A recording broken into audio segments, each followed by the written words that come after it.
Hi folks, I'm Gino the Painting Acolyte, and I finally finished the biggest model I've ever done.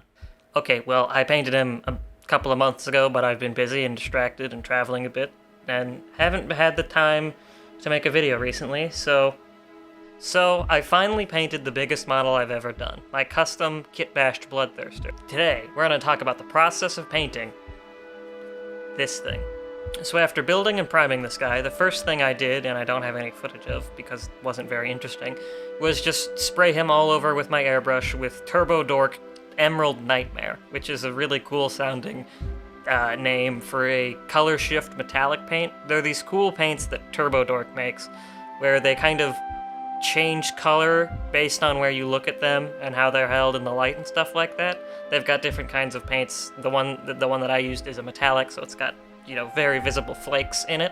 And I chose this paint for the base model of all of my Khorne models because I really like the sort of green, purple, blue tonal variety that it has in it. I don't necessarily care over much about the color shifting, but I like the metallic nature of it and the kind of neat look that it has. I like the green as a base, and I like playing with the purples.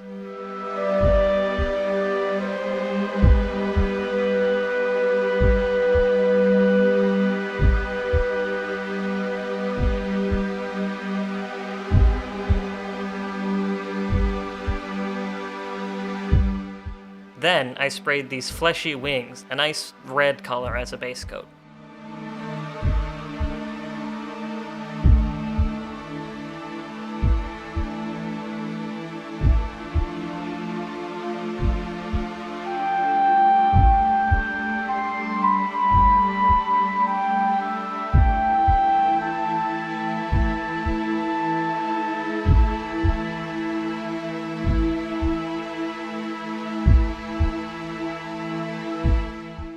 Then I tended to the base of this thing.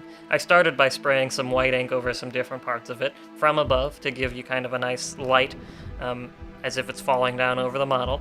Then I went over that with some thin and transparent inks to kind of just build up some nice tonal variety and get some earth tones. I used variations of browns and greens.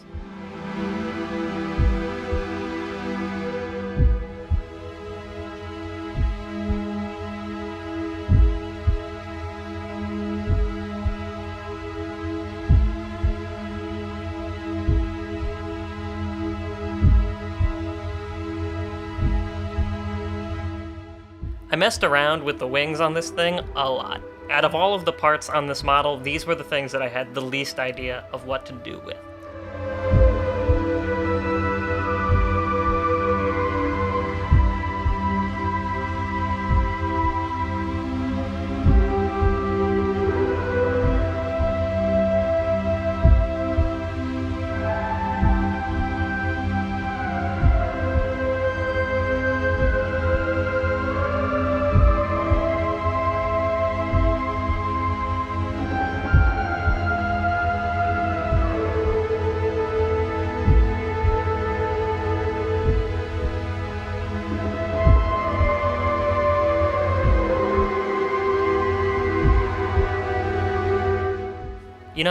I put off painting this thing for a really long time. Building it was fun and challenging and different, but painting it is an entirely different demon, pun intended. This is the biggest and definitely most complex model I've ever done in my entire painting career, and I put it off for a while because I was pretty nervous to put paint to plastic on it. I didn't want to mess it up, and I didn't want to ruin something that I had spent a lot of time and a lot of money on. This kind of fear, the fear of ruining something that you've spent money and time on, comes up a lot with me, and I'm sure it comes up with a lot of other hobbyists, which is honestly pretty funny. It doesn't really bother me when I start building or kit bashing a project, even though that is far and away a much more destructive process, snipping out plastic bits and gluing things together and breaking stuff and putting it back together in different ways. That's definitely a much more ruinous project, definitely has a lot more potential for ruining something you spent good money on. But I'm always most afraid of putting paint to plastic, which is funny considering in most cases, it's really non-destructive to paint something, unless you're dipping it in like floor paint or something. Chances are, 99 times out of 100, if you mess up a paint job, worst comes to worst, you can just strip it. And yet, I, and I'm sure a lot of other people, feel a lot of fear about putting paint to plastic. So eventually, to conquer these demons, I just said F it, and decided to put paint to plastic and just start. I convinced myself to do so by leaning really, really heavily on two things. One, utilizing my airbrush as much as I could in as many ways as I could. And two, contrast paints, or things similar to contrast paints. Inks, thin, transparent paint, etc. You know the deal. Painting something of this size and something this spindly using just traditional painting methods, just brush on model, would have taken so long and been so difficult. The potential of messing up details would have been extremely high if I had tried to tackle this entire thing start to finish using only brush paint.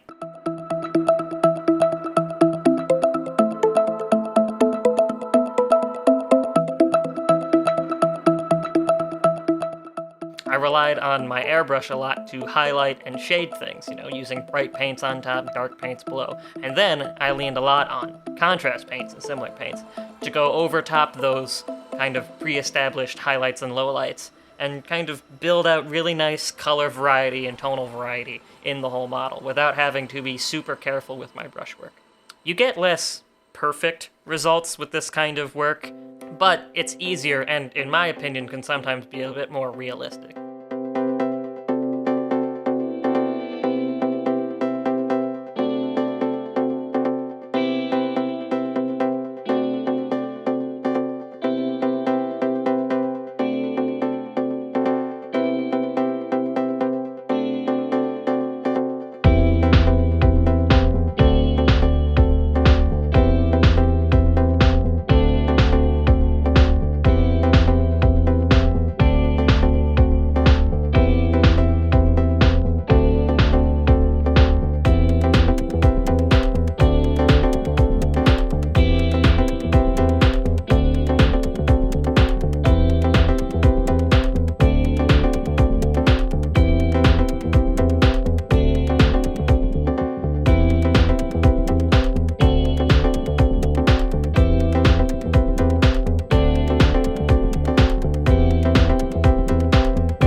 In my continued faffing about with these wings and not really nailing it properly, I did some dry brush highlighting on these wings to really bring out the fleshy, veiny bits of the zombie dragon wings that I used for this kit bash.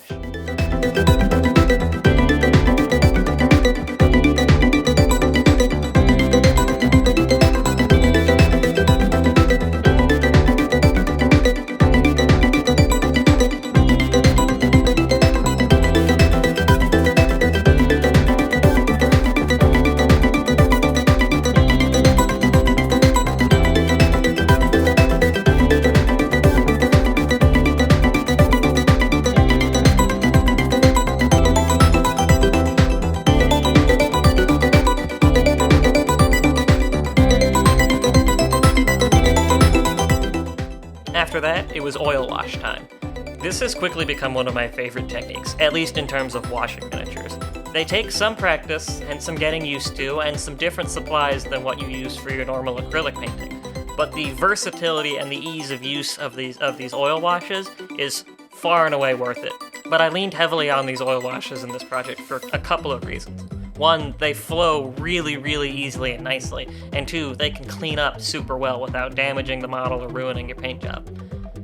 So for that first part, flowing really easily, the tree lord that I used for the base of this kit bash has a lot of really neat, intricate details, a lot of recessed detailing, a lot of like the gnarls in the bark, and a lot of kind of looks like inlays in the whole structure as a whole. And these things take washes really, really well. A dark oil wash just slopped on top of this whole thing really would seek out all of these recessed details and get the wash deep into them where they need to be and really accentuate these details and kind of provide some separation. And since I didn't really want to be super careful with my painting of this model, oil washes really help because, like I said, I can slop it all over the thing. And then you can clean it up super easily after you've put it all over. Once it's dry to the touch, you can clean it up super easily. I used some makeup sponges, these like foam wedges that I got super cheap on Amazon. You can also use Q-tips, you can use paper towels, you can use makeup sponges of different kinds. There's lots of different things that you can use to wipe away this excess oil wash. Wiping it away from the entire thing will get rid of all of it, or you can just wipe away from the highest raised points and leaving those nice dark shadows. It's super easy and super versatile, and the washing and cleaning part is super fun. It's a fun process once you start to get used to it, and I've really grown in my confidence of it.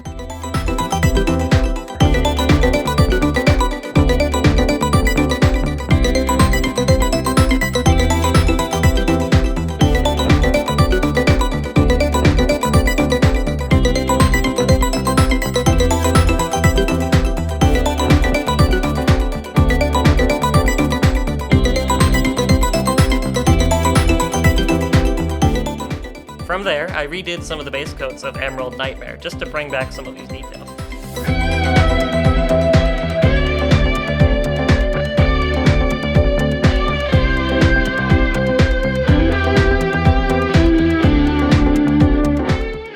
Then I faffed about with the wings some more.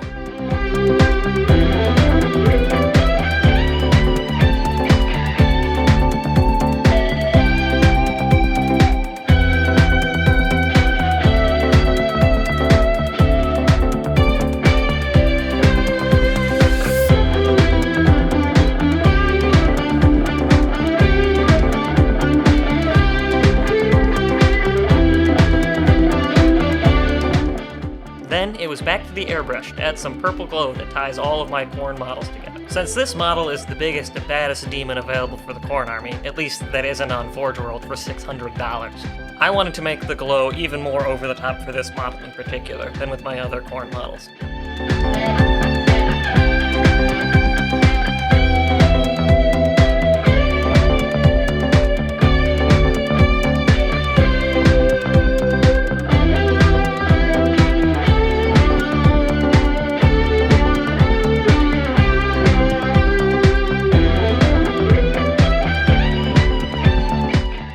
The base process was the same. A directional spray through my airbrush of some nice purple ink to establish the light.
From there I did some more work with this light, since I had a larger model and more working space. I wanted the light to be very intense, as if the demon was standing very near the light source. I mixed some white into the purple ink and added some highlights.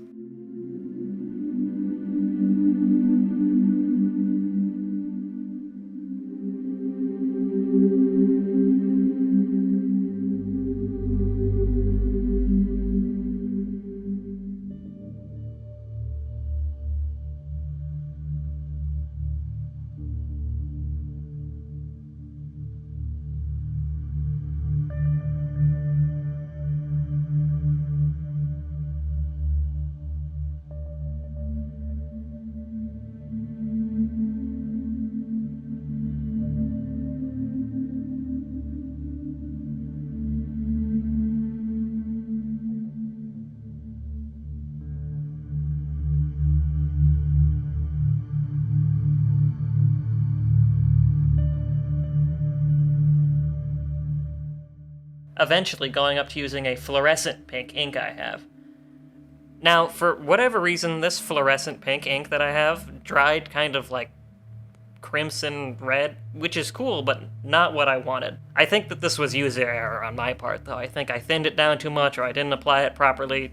Whatever I did, it didn't turn out how I wanted it to. Unhappy with that color, I went back in and layered on top of it with some regular pink acrylic paint.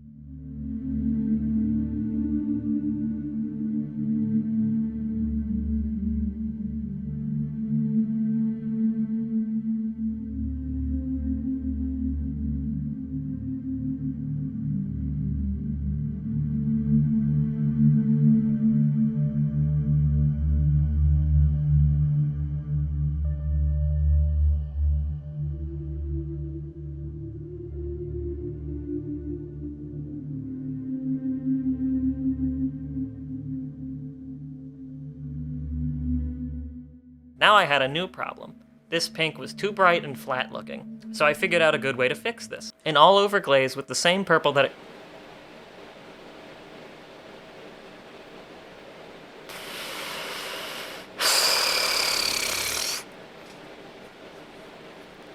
Alright. I took the original purple ink and thinned it down a lot so that it was super transparent. Then I just kind of slopped it all over all the pink that I wanted to, and it knocked it down a bit, added some more purple to it, and kind of blended the lines in between the different layers. Ultimately, I'm pretty pleased with how it came out.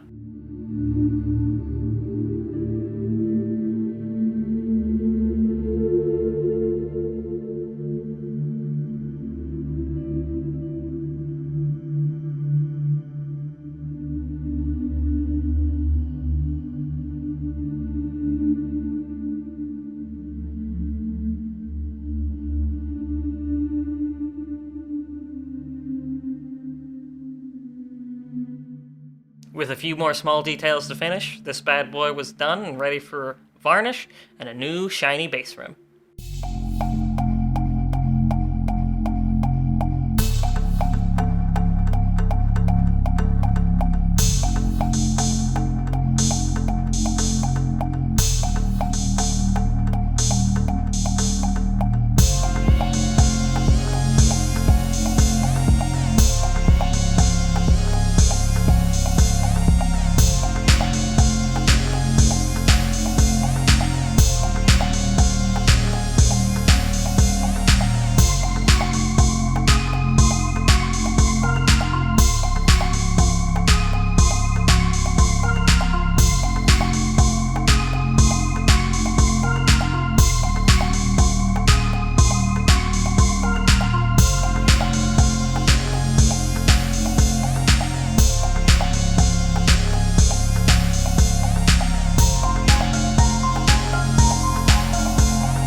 Finally, this big bad boy is done. I gotta say, it's kind of a weird feeling finishing something like this. Building and painting this guy was a mixture of nerves and disappointment. At every step, it felt like I did something wrong for everything that I did right. I was happy to work on it, and I enjoyed working on it, but it felt like it would have been better and more enjoyable if this project was in the hands of someone better and more skilled than I. I was always afraid to move on to the next step. And yet, when I finally called it done and put on that final sealing coat of varnish, I felt happy and proud. It wasn't perfect, but it was done. It was mine. It was all mine. I'm the only person who could have come up with this. I'm the only person who saw this in my head and brought it to life and built it and painted it in the way that I wanted. It's a monument of my own creativity. No one else could make this except for me. It's absolutely not perfect. Hell, I don't even know if it's necessarily good. But it's done, it's finished, and it's mine. And I'm proud of it. So that's it.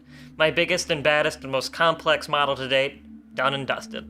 I conquered my fear of doing something this large and advanced, and I learned a lot about the thought process when it comes to tackling a project like this. There's always a certain amount of fear when you put paint to model. A fear of wasting your money, a fear of ruining something that you're excited about, a fear of not being able to paint or build something as you imagine it, not being able to live up to your own creativity. A fear of disappointing yourself. No one's a harsher critic than ourselves, except for maybe some randos on Reddit, probably. So it's hard to please yourself, especially when you're in the middle of painting or working on a project. But I promise you, when you finally set down your brushes and rinsed your paint away and everything, and you set everything down, and you sit back and you look at your finished project, you'll be happy. Even if it's not perfect, you'll be happy. So that's it. That's the video. I hope you've enjoyed watching, and if you have, go ahead and subscribe, leave a comment, leave a like, all the stuff that YouTubers tell you to do, and look forward to the next one. I really like making these things, and I've got a big backlog of projects that I'm catching up on, so stay tuned. That's it. I'm Gino, the Painting Acolyte, and until next time, stay well, folks.